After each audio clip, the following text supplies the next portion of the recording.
Okay, thank you all for coming. We're going to be talking about ESAs. Before I get to some of the financial things we want to talk about, let me just say a word about the function of ESAs. We have great public schools in Arizona, and 90% of my efforts and the efforts of our department go toward helping our public schools improve their academic results. But some students' needs are not being met by the local public school. And when that happens, the parents should have the right to find a school that will meet their child's needs, which is something that rich people have always had, and we think people at all economic levels should have. And we have families where there are 3 kids, and 2 of them are doing fine in public school, but one has some needs that aren't being met, and the parents have an ESA for that one. So the ESA program is not contradictory to public schools. Public schools are our main focus, but the ESAs are there to provide choice that rich people have always had for people at all economic levels if the needs of their child are not being met. And it's a program that is very popular among its participants. They feel like their child's needs are being met for the first time, and it's an important part in the whole mosaic of education that we present to our children. I want to talk about abolishing some myths with facts, and my poster kind of illustrates that. The myth is that ESAs are causing the state to go bankrupt because they're so expensive, and that, I'll wait for the plane, and that ESAs are responsible for the budget deficit. That is a myth which is completely contrary to fact. The reason that some people have miscalculated this is that they fail to account for the fact that a student that's in an ESA, if they weren't there, they'd be in a public school. The cost of the public to the state of that student being in the public school is over $13,000 per student. In ESAs, we give $7,200 per student.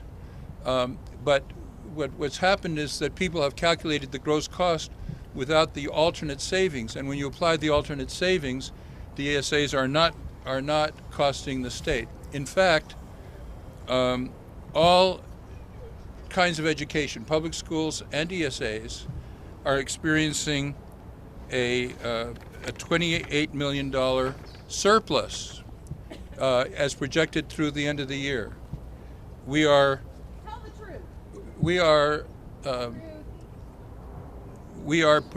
showing that far from causing the budget deficit, which is caused by other things, nothing in education is causing the budget deficit, because all kinds of education are costing $28 million as of the end of this fiscal year, less than we're actually budgeted for. And that's what our board is illustrating. It's a myth that the ESAs are causing bankruptcy for the state, and the fact is that they're not part in any way of the budget deficit. That's caused by other things. We handed out the quarterly report that we give to the Joint Legislative Budget Committee, and in our desire to keep you up to date, this is a report that was just filed this morning, and you now have it. And if you look at the yellow highlighted portion, you'll see $28,539,000 of surplus. That is, that all forms of education are costing the state $20,539,000 less than we're budgeted for. Some people talk about an estimate that ESAs would cost $900,000. That $900,000 was calculated according to a formula in the legislation that didn't allow for the offset, and that also included the cost of students entering in July, which is after the fiscal year, and their cost for the rest of the next fiscal year. It was a complicated formula, but it doesn't convey the fact of the matter. The fact of the matter is, as the numbers show that I've distributed to you, that's in our quarterly report to the Joint Legislative Budget Committee, that ESAs are not contributing in any way to the budget deficit, and that we have a surplus of $28,539,000 for all forms of education, including ESAs.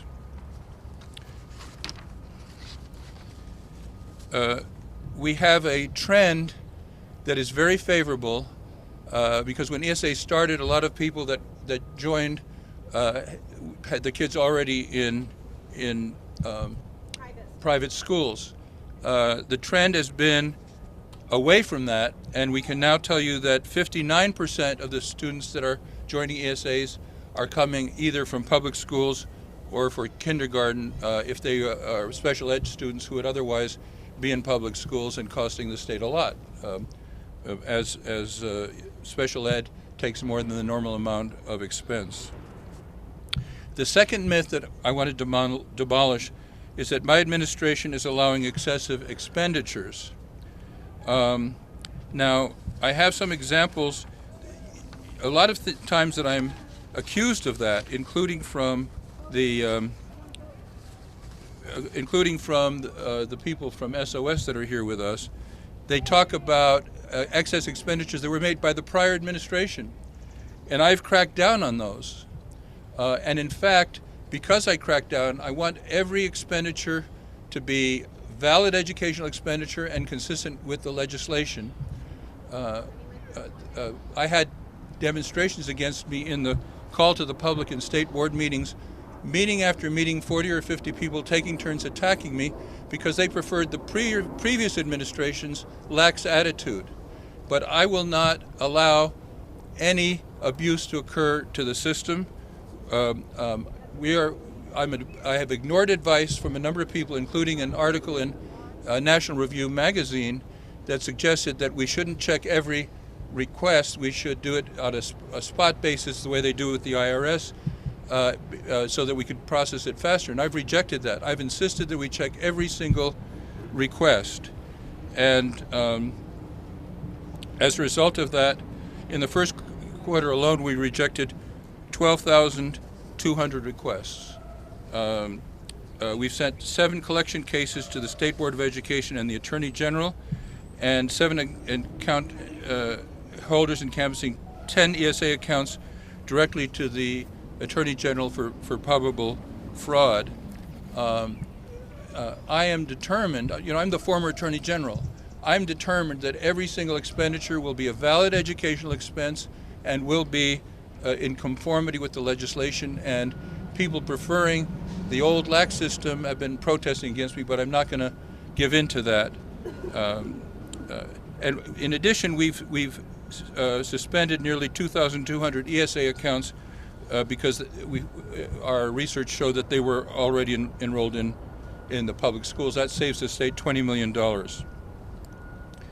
ESA has 72,000 students. Our public schools have 1.2 million students. So ESAs are not a threat to the public schools.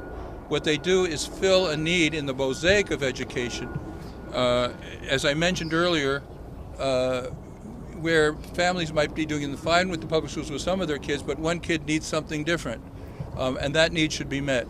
I have teachers in my department who are for ESAs because when they were public school teachers, they saw students whose needs were not being met. And they wanted to tell the parents that they should go to a charter school, but they were afraid they would be retaliated against by their administration or blackballed by other teachers.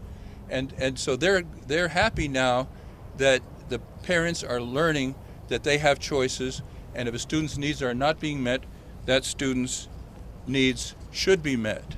That is the value of ESAs. Our goal is the needs of every student should be met. Primarily, it's done in the public schools, and we devote, as I said, 90% of our efforts to helping the public schools get better academic results. But where choice is needed, ESAs provide that choice, along with charter schools providing that choice, and that is a benefit for our students. It's time for the constant attacks on ESA by some people to stop. Thank you, and I'll turn it over now to the President of the Senate.